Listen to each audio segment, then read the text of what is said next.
Hari ini, mari kita menyelidiki firman Tuhan dengan judul Orang yang bisa mendengar suara Tuhan. Walaupun Tuhan memberikan sangat banyak firman-Nya untuk menyelamatkan kita, jika kita tidak mengerti apa maksudnya firman itu dan apa kehendak Tuhan yang diberikan firman itu, bisakah kita melakukan kehendak-Nya sesuai rencana keselamatannya? Kita tidak mungkin melakukannya. Alkitab mengajar kita bahwa ada orang-orang yang mendengar suara Tuhan dan ada orang-orang yang tidak mendengar suara Tuhan. Kalau begitu, berapa banyakkah orang yang mendengar suara Tuhan di bumi ini? Sebab jumlahnya tidak banyak. Alkitab menyebutkannya sebagai pintu yang sesak. Sama jugalah pada zaman ini. Itu sungguh luar biasa. Walaupun Tuhan memberikan firman-Nya yang sama di tempat yang sama dan dalam keadaan yang sama, ada orang yang mendengarkannya dan ada orang yang tidak mendengarkannya dengan berpikir, suara apa ini? Apa ini deru guru? Ataukah ini bunyi angin yang bertiup?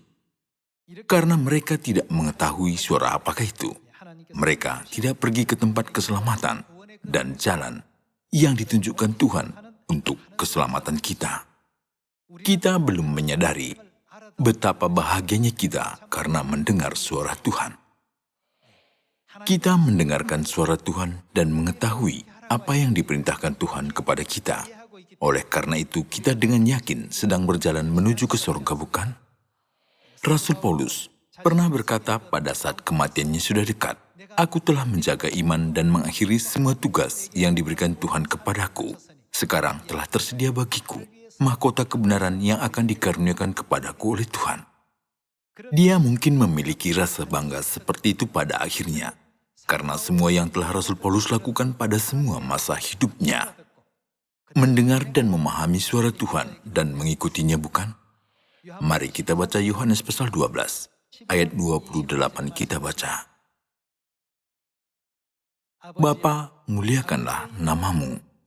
Maka terdengarlah suara dari surga, "Aku telah memuliakannya, dan aku memuliakannya lagi." Orang banyak yang berdiri di situ dan mendengarkannya berkata bahwa itu bunyi guntur. Ada pula yang berkata, seorang malaikat telah berbicara dengan dia.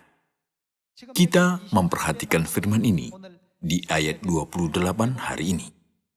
Siapa yang mendengarkan firman ini? Yohanes yang mendengarnya dan menulis apa yang dia dengar dari surga di dalam Yohanes pasal 12 ayat 28. Tetapi orang-orang lain di situ dan mendengar suara yang sama itu berkata, "Bukankah itu terdengar suara guru?" Ada yang berkata seorang malaikat berbicara sesuatu. Saudara-saudari, sesungguhnya diberkatilah orang yang memiliki telinga untuk mendengar firman Tuhan ketika Tuhan memberikan suatu ajaran atau firman demi keselamatan manusia. Rasul Yohanes sudah mendengar suara Tuhan dan menuliskannya. "Aku telah memuliakannya, dan aku akan memuliakannya lagi." Sekarang juga ada orang yang mendengar firman kebenaran Tuhan dan berlari ke jalan keselamatan seperti yang difirmankan Tuhan. Namun apa yang dilakukan orang yang mendengarnya sebagai deru guru? Mereka pergi menurut pendapat mereka. Bukankah kita harus mendengarkan suara Tuhan pada zaman ini? Tentang soal kita mendengar suara Tuhan, Yesus sudah mengatakan di dalam kitab Matius, pasal 13 ayat 10 kita baca. "Maka datanglah murid-muridnya dan bertanya kepadanya, 'Mengapa engkau berkata-kata kepada mereka dalam perumpamaan?' Jawab Yesus, 'Kepadamu diberi karunia untuk mengetahui rahasia kerajaan surga, tetapi kepada mereka tidak. Karena siapa yang mempunyai, kepadanya akan diberi, sehingga ia berkelimpahan. Tetapi siapa yang tidak mempunyai, apapun juga yang ada padanya akan diambil daripadanya. Itulah sebabnya aku berkata-kata dalam perumpamaan kepada mereka. Karena sekalipun melihat, mereka tidak melihat, dan sekalipun mendengar, apa? Mereka tidak mengerti. Mereka tidak mendengar dan tidak mengerti. Maka pada mereka genaplah nubuat Yesaya yang berbunyi, Kamu akan mendengar dan mendengar, namun tidak mengerti. Kamu akan melihat dan melihat, namun tidak menangkap. Sebab hati bangsa ini telah menebal, dan telinganya berat mendengar, dan matanya melekat tertutup, supaya jangan mereka melihat dengan matanya dan mendengar dengan telinganya, dan mengerti dengan hatinya, lalu berbalik sehingga aku menyembuhkan mereka. Tetapi berbahagialah matamu karena melihat, dan telingamu karena mendengar. Yesus telah berkata bahwa orang seperti apakah orang yang sudah lahir dengan berkat dari surga. Mereka mendengar suara siapa? Suara Tuhan. Seharusnya kita menerima semua ajaran Tuhan yang diberikannya untuk memimpin kita ke hidup yang kekal dan kerajaan surga dan mendengarkannya. Walaupun puluhan kali atau ratusan kali kita membaca Alkitab, jika kita tidak menemukan Tuhan Bapa dan Ibu, tidak ada patokan kepercayaan di dalam kita. Tuhan telah berkata, berbahagialah telingamu karena mendengar. Orang-orang lain berkata, ini terdengar deru guru. Mereka saling berkata seperti itu. Tetapi Yohanes mendengar suara Tuhan, aku telah memuliakannya, dan aku akan memuliakannya lagi, dan menuliskannya di dalam Injil Yohanes. Kita juga harus menjadi seperti dia. Ketika kita mendengarkan suara Tuhan dengan tepat, barulah kita bisa menjadi domba-domba Tuhan, umat Tuhan, dan anak-anak Tuhan. Mari kita baca Yohanes pasal 10. Ayat 25 kita baca. Yesus menjawab mereka, aku telah mengatakannya kepada kamu, tetapi kamu tidak percaya. Pekerjaan-pekerjaan yang kulakukan dalam nama Bapa-Ku, itulah yang memberikan kesaksian tentang aku. Tetapi kamu tidak percaya karena kamu tidak termasuk domba-dombaku. Domba-dombaku mendengarkan suaraku. Mengenal bagaimana mendengar suaraku, memahaminya, menerimanya, dan bagaimana melakukannya. Domba-dombaku mendengar suaraku dan aku mengenal mereka, dan mereka melakukan apa? Mengikut aku. Karena domba-domba Tuhan mendengarkan suara Tuhan, mereka pergi bersama Tuhan saat Tuhan berkata, ayo pergi. Mereka beristirahat bersama Tuhan saat Tuhan berkata, mari beristirahat. Dan mereka menikmati rumput-rumput yang hijau di padang. Saat Tuhan berkata, nikmatilah di sini. Seperti ini, domba-domba Tuhan mendengarkan suara Tuhan. Mari kita baca 2 Yohanes pasal 1 ayat 8. Waspadalah supaya kamu jangan kehilangan apa yang telah kami kerjakan itu, tetapi supaya kamu mendapat upahmu sepenuhnya. Setiap orang yang tidak tinggal di dalam ajaran Kristus tetapi yang melangkah keluar dari situ, tidak memiliki siapa, tidak memiliki Allah. Orang yang tidak tinggal di dalam ajaran Kristus, tidak memiliki Tuhan. Orang-orang di sekitar kita mengetahuinya bahwa hari Minggu itu adalah hari Sabat. Dan Paskah Perjanjian Baru yang sudah diadakan Yesus Kristus untuk memberi hidup yang kekal kepada kita, sudah dihapuskan. Mereka semua pergi ke jalan yang melawan suara Tuhan. Tuhan berkata, rayakanlah ini. Tetapi mereka berkata, itu sudah dihapuskan. Tuhan berkata, hal ini tidak dibutuhkan. Tetapi mereka berkata, hal ini dibutuhkan. Sebab hal-hal seperti itu sudah terjadi banyak. Ada firman Alkitab. Setiap orang yang tidak tinggal di dalam ajaran Kristus, tetapi yang melangkah keluar dari situ, tidak memiliki Allah. Barang siapa tinggal di dalam ajaran itu, ia memiliki Bapa maupun Anak. Apa yang sudah diajarkan Tuhan kepada kita? 2000 tahun yang lalu, Tuhan datang ke bumi ini dan mengajarkan kita semua kebenaran. Jika kita meneliti kebenaran itu, kita akan menemukan hari Sabat, hari Paskah, nama baru, Ibu Surgawi Yerusalem baru, dan semua ketujuh hari raya dalam 3 bagian dari Perjanjian Baru. Tuhan melakukan dan menunjukkannya sebagai teladan bagi kita, bukan? Umat Tuhan bisa mendengarkan semua hal itu. Kalau Tuhan memerintahkan kita untuk mempersiapkan Paskah, kita segera tahu bahwa Paskah adalah kebenaran yang harus kita lakukan. Ketika melihat adegan di dalam Alkitab, di mana Yesus mengajarkan Alkitab di rumah ibadat pada hari Sabat, menurut kebiasaannya, umat Tuhan segera memahami mengapa Yesus memberikan ajaran ini dan melakukannya. Baptisan dibutuhkan bagi orang-orang berdosa untuk diampuni dosa mereka, tetapi Yesus sudah dibaptis oleh Yohanes. Apakah Yesus dibaptis karena sudah berdosa? Tidak. Kalau begitu, mengapa dia sudah dibaptis? Di dalam Yohanes pasal 13 ayat 15 ada tertulis, "Sebab aku telah memberikan suatu teladan kepada kamu, supaya kamu juga berbuat sama seperti yang telah kuperbuat kepadamu." Kita sedang melakukan tepat seperti yang ditunjukkan Kristus sejak kita dibaptis dengan cara Yesus. Domba-domba Tuhan segera mengetahuinya. Mereka segera tahu apa yang harus dilakukan dan apa yang dilarang. Mereka bisa membedakannya semuanya setelah mendengar suara Tuhan. Jika Tuhan berkata waspadalah terhadap nabi-nabi palsu, kita harus mampu membedakan nabi palsu dan nabi benar. Menurut firman-firman ini, siapakah nabi-nabi palsu? Mereka berada di luar ajaran-ajaran Kristus. Kuduskanlah hari Sabat, tapi memelihara ibadah Minggu. Merayakanlah Paskah, tapi merayakan Natal. Dibaptislah dalam nama Bapa, Anak, dan Roh Kudus. Ada nama Roh Kudus, tapi mereka menolak nama Roh Kudus. Dan roh dan pengantin perempuan memanggil semua orang untuk menerima air kehidupan. Mereka berkata tidak ada pengantin perempuan. Mereka tidak mendengar suara Tuhan. Mereka menganggap firman Tuhan sebagai deru guru. Maka jalan keselamatan dan jalan kebenaran tidak bisa muncul di hadapan mata mereka. Kita harus mendengar suara Tuhan dengan tepat dan hidup dengan melakukan segala hal yang dikehendaki oleh Tuhan. Tolong buka Mika pasal 4. Kita bisa tahu orang seperti apakah yang berada di dalam ajaran-ajaran Kristus pada hari-hari yang terakhir dengan melihat nubuat-nubuat dari Nabi Mika. Pasal 4 ayat 1. Akan terjadi pada hari-hari yang terakhir.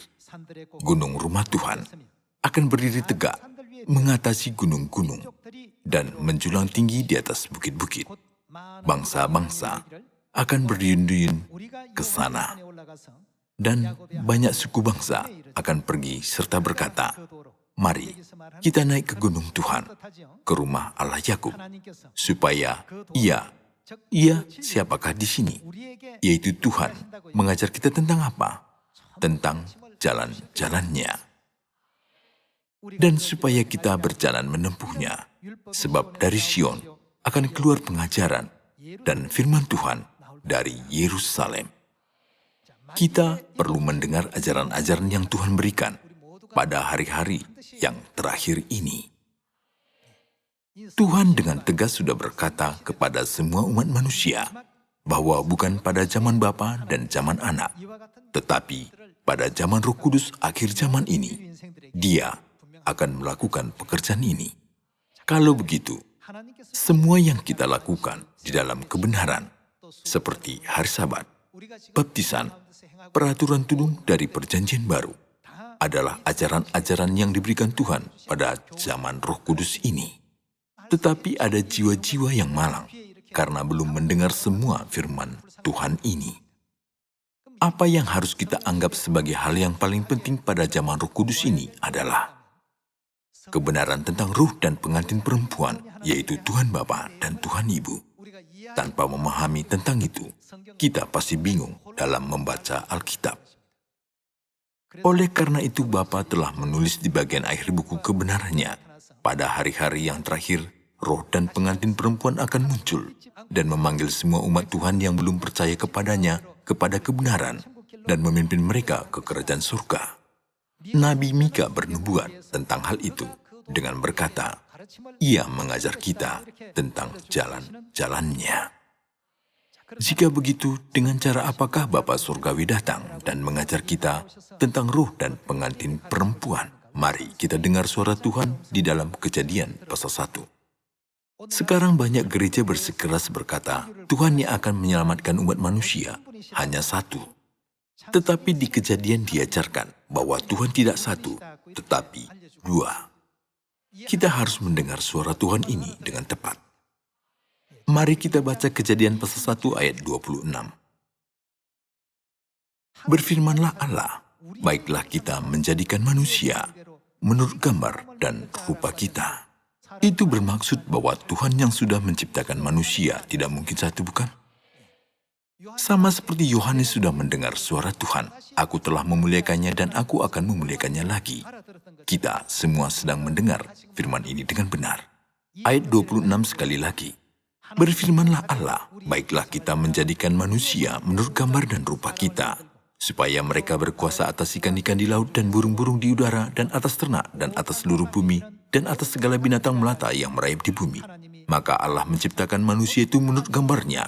Menurut gambar Allah diciptakannya dia, laki-laki dan perempuan, diciptakannya mereka. Diciptakan menurut gambar Tuhan, muncul laki-laki dan muncul perempuan. Itu menunjukkan kepada kita bahwa ada Tuhan Bapa yang bersifat laki-laki dan Tuhan Ibu yang bersifat perempuan. Bukankah itu benar?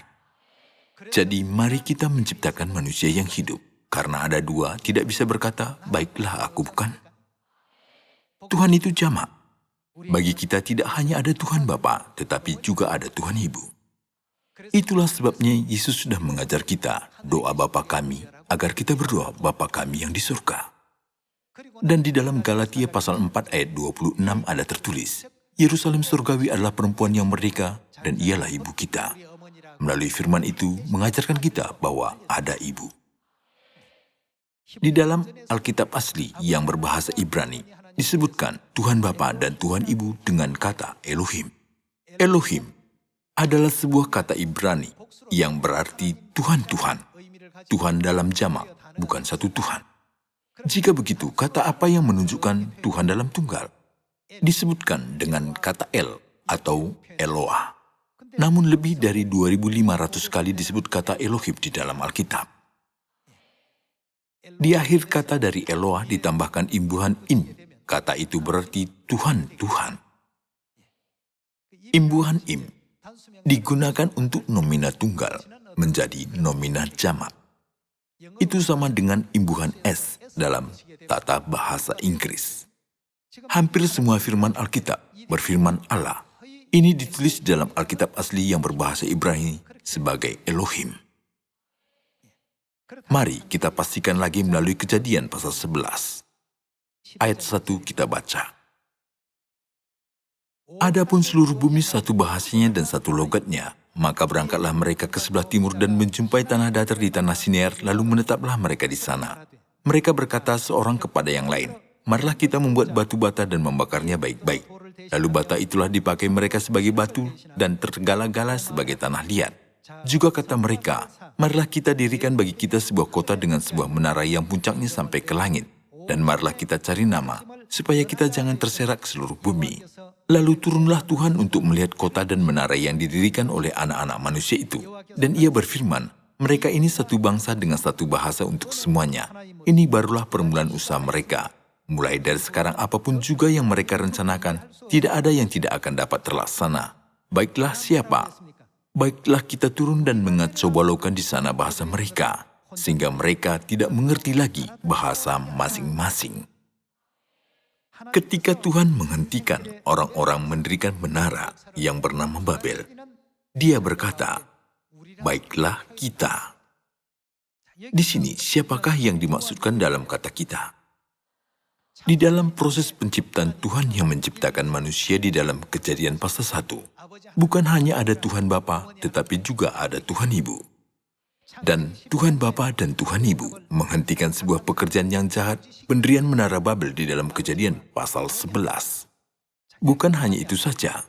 Mari kita baca Yesaya pasal 6 ayat 6. Tetapi seorang daripada serafim itu terbang, mendapatkan aku. Di tangannya ada bara, yang diambilnya dengan sepit dari atas mezbah. Ia menyentuhkannya kepada mulutku serta berkata, lihat, ini telah menyentuh bibirmu, maka kesalahanmu telah dihapus, dan dosamu telah diampuni. Lalu aku mendengar suara Tuhan berkata, siapakah yang akan kuutus? Dan siapa yang akan pergi untuk kami? Tuhan tidak berkata, siapakah yang akan pergi untuk aku? Tetapi berkata, siapakah yang akan pergi untuk kami? Tuhan yang berkata, siapakah yang akan pergi untuk kami? Adalah Tuhan Bapa dan Tuhan Ibu yang sudah berkata, baiklah kita menjadikan manusia menurut rupa kita, dan sudah menghentikan kejahatan manusia yang sombong yang sudah mencoba mendirikan menara Babel. Di dalam Yesaya pasal 6, ketika Tuhan mengutus pekerja dan nabinya berkata, "Siapakah yang akan pergi untuk kami?" Dan aku berkata, "Inilah aku, utuslah aku." Ahli-ahli Alkitab di dunia berkata bahwa ini suatu hal yang misteri karena Tuhan menyebut diri dengan kata kami. Kalau begitu mengapa berkata kami? Mengapa lebih dari 2.500 kali disebutkan Tuhan dengan kata Elohim? Jika mencoba mengikuti ajaran-ajaran Tuhan, dengan segera akan menemukan Tuhan Bapa dan Tuhan Ibu. Tetapi mereka sudah lama percaya kepada Tuhan yang Esa dan selalu belajar tentang Alkitab, tergantung pada satu patokan. Tuhan hanya satu, maka telinga mereka tidak mendengar Tuhan yang jamak, tanpa peduli berapa banyak ajaran Alkitab tentang Tuhan itu. Mereka bersikeras berkata, kata Elohim, sebuah sebutan hanya bagi Tuhan. Apakah hanya Elohim adalah kata yang digunakan untuk menyebut Tuhan? Tidak begitu. Kata El juga digunakan di dalam Alkitab. Dalam Alkitab asli berbahasa Ibrani banyak ditunjukkan dengan nomina tunggal dan juga dengan nomina jamak. Jika begitu, mengapa tidak disebut Tuhan di dalam Alkitab hanya dengan Elohim nomina jamak? Mengapa disebut dengan El di dalam beberapa ayat dan dengan Elohim di dalam ayat-ayat lain? Melalui ayat-ayat yang mengandung kata Elohim, kita bisa mendengar suara Tuhan, bahwa Tuhan Bapa dan Tuhan Ibu bersama bekerja, bukan?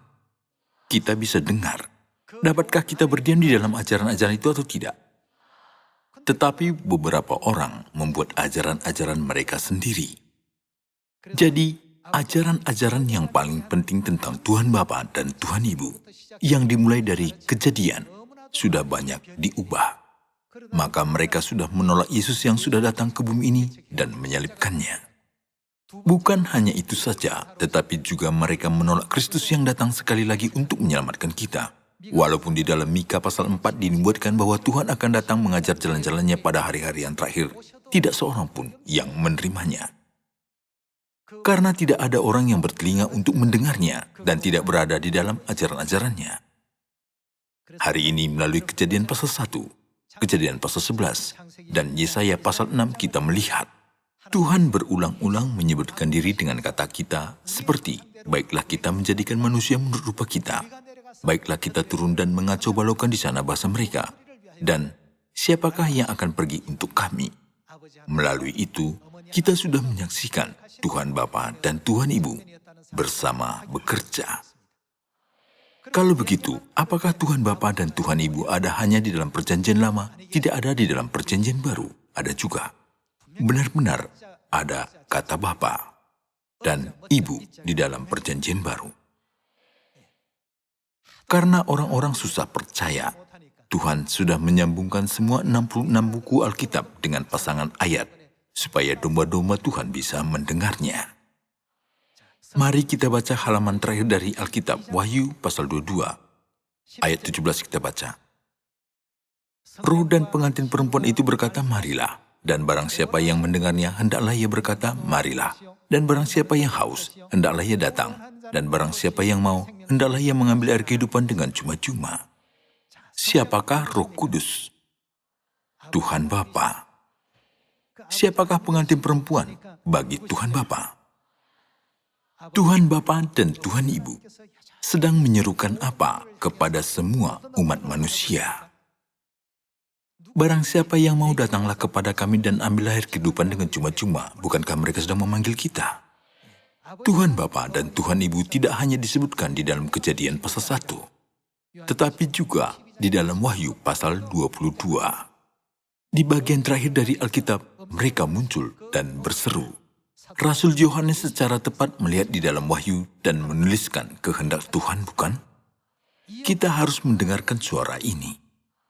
Oleh karena itu dikatakan, domba-dombaku melakukan apa? Mendengar suaraku, maksudnya mengetahuinya. Karena mereka mengetahui suara gembala, mereka semua berkumpul kepada gembala.